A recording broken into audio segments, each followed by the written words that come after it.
दरम्यान झैब जुबेर अन्सारीच्या घरावर एक कागद लावल्याचं समोर आलं। अल्लाहू अकबर 3 वेळा म्हणा, बिस्मिल्ला म्हणा, सलाम करा तरच घरात प्रवेश मिळेल असं त्यावर लिहिलेलं होतं।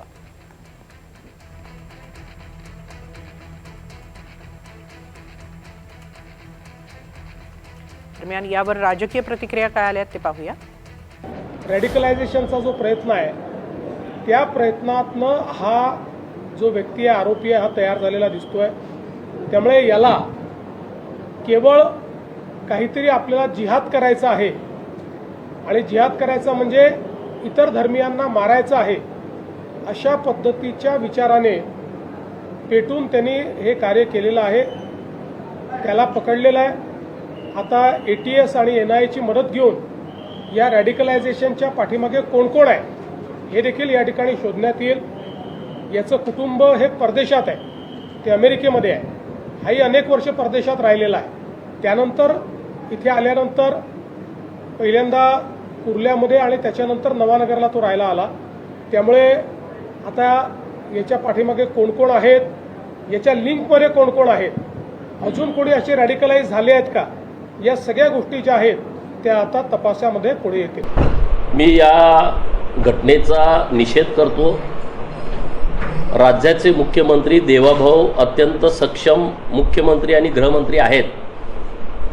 ज्यांनी हे नीचपणाचं कृत्य केलेलं आहे त्याला कठोरातली कठोर शिक्षा देण्यासाठी सरकार सक्षम आहे।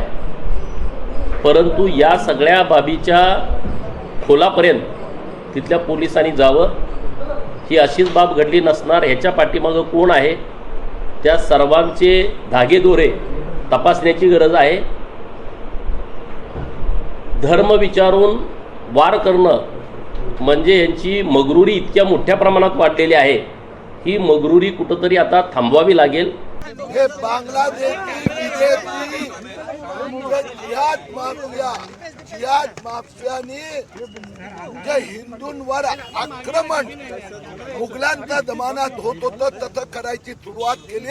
त्या एकेकाला बरोबर उत्तर दिला जाणार आणि सगळ्यांना जेलमध्ये पाठवणार। मूळ प्रश्न आहे की सरकार ज्या पद्धतीनं धार्मिक तेढ निर्माण करते आहेत त्याचे परिणाम आता लोकांमध्ये जायला लागलेले आहेत।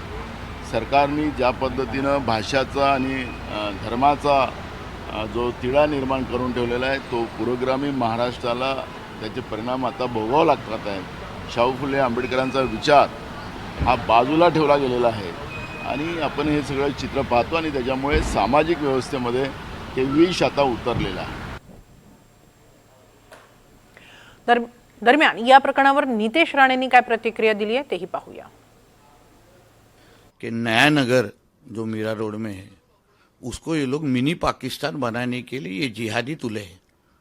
इसलिए लव जिहाद के केसेस हो, लैंड जिहाद के केसेस हो, और जो हम लोगों ने पहलगाम के हल्ले के वक्त देखा कि कलमा पढ़ो, सिंदूर दिखाओ, तो शायद जैसे वहाँ ऑपरेशन सिंदूर करना पड़ा वैसे कभी ना कभी तो नया नगर में भी ऑपरेशन सिंदूर करने का वक्त शायद आ चुका है। क्योंकि अगर आपको डॉक्टर बाबा साहब अम्बेडकर जी के इस देश में रह के, हमारे इस हिंदू राष्ट्र में रह के अपना अलग शरिया कानून चलाने वाला इस्लामिक राष्ट्र बनाने की कोई भी कोशिश करता होगा, कोई भी जिहादी उधर कोशिश करता होगा, तो उसको जैसे मैंने कहा ऑपरेशन सिंदूर जैसे ही हमको इन जिहादियों को ख़त्म करने सिवाय दूसरा कोई भी पर्याय नहीं। फिर वो वहाँ हो या हम इधर का नया नगर हो, नया नगर ये भगवाधारियों का नया नगर है, हिंदू राष्ट्र में नया नगर है, कोई भी उसको हरा करने की कोशिश ना करे। ये